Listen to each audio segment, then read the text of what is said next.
We'll begin this hour in Ukraine, where Russia has admitted that dozens of its soldiers were killed in a Ukrainian strike on Russian-controlled territory in a bloody New Year's weekend for both sides of the conflict.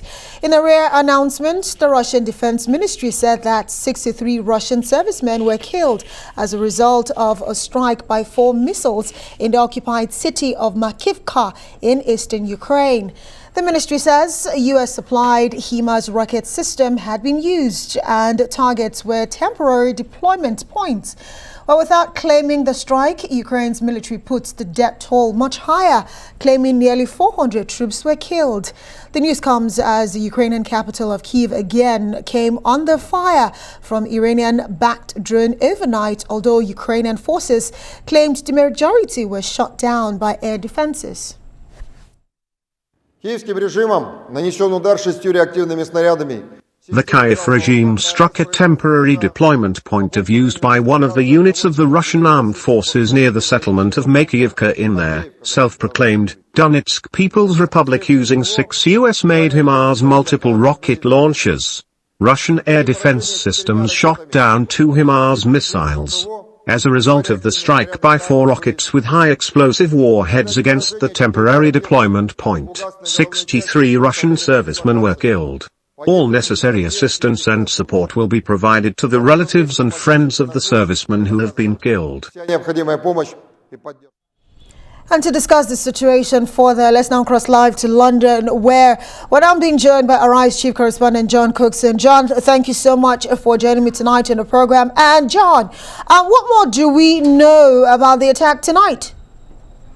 Hi, Micah. Good to see you. Well, not much more, to be honest with you, because look, this attack was in an active war zone. There's heavy fighting there tonight. All we can do is to rely on the statements by the Ukrainians and the Russians and trying to make some sense of it all and trying to find out and make ourselves aware as to what actually happened. Now, the Russians are claiming 63 dead, which, as you said in the intro, is a rare admission by Moscow. They don't normally give casualty figures.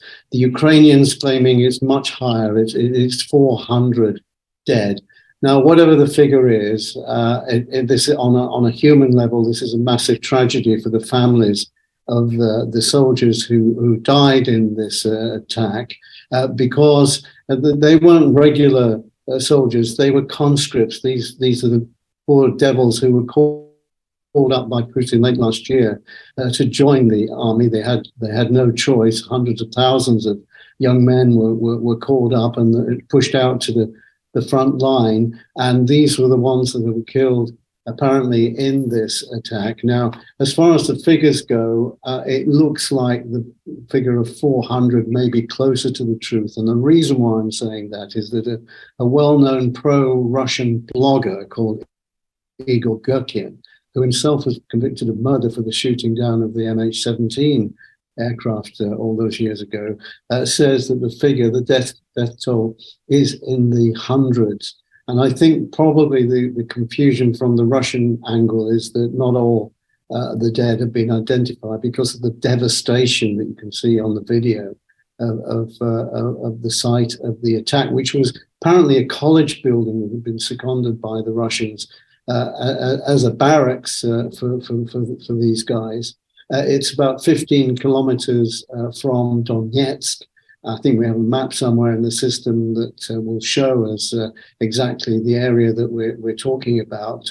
Donetsk city, of course, the capital of Donetsk region, which was annexed, invaded by the Russians, then annexed by the Russians late last year. You can see down in the southeast corner there in the red etched areas where Donetsk city is. This is where the attack took place, and it is a major military blow for the Russians, on a par, I would say, forgetting the human cost here, the blowing up of the bridge at Kherson, the attacks at Engels air bases deep inside Russia by the Ukrainians, and all facilitated, Amaka, because the Ukrainians have access to US-supplied intelligence, and indeed these HIMARS rockets were supplied by the US. Now, I don't believe, given the devastation that we've seen, that it was only as a result of 6 rockets. They wouldn't cause as much devastation, except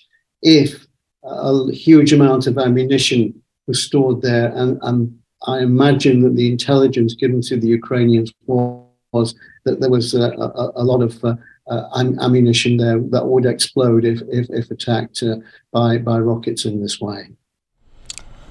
Well, John, losing 400 servicemen in one attack, some would say that's a lot. And what will Russia's response likely be? And also marry that with, what impact do you think this particular attack will really have on talks about peace negotiations? Well, the Russians will respond. There was this happened at 2 minutes after midnight on New Year's Day, and today there has been a light in Russian terms attack on Ukraine with the use of drones in Kiev.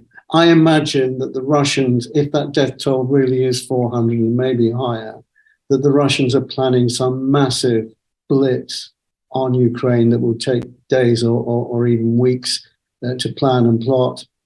As for the peace talks, well, you know, they were really going nowhere anyway. The Ukrainians making demands which the Russians couldn't meet, and the Russians making demands that the Ukrainians couldn't meet. So I'm not sure an attack such as this has a massive impact on peace talks that were going nowhere anyway. We're looking now at Ukraine as almost a war without end, because there just seems to be no way out at the moment.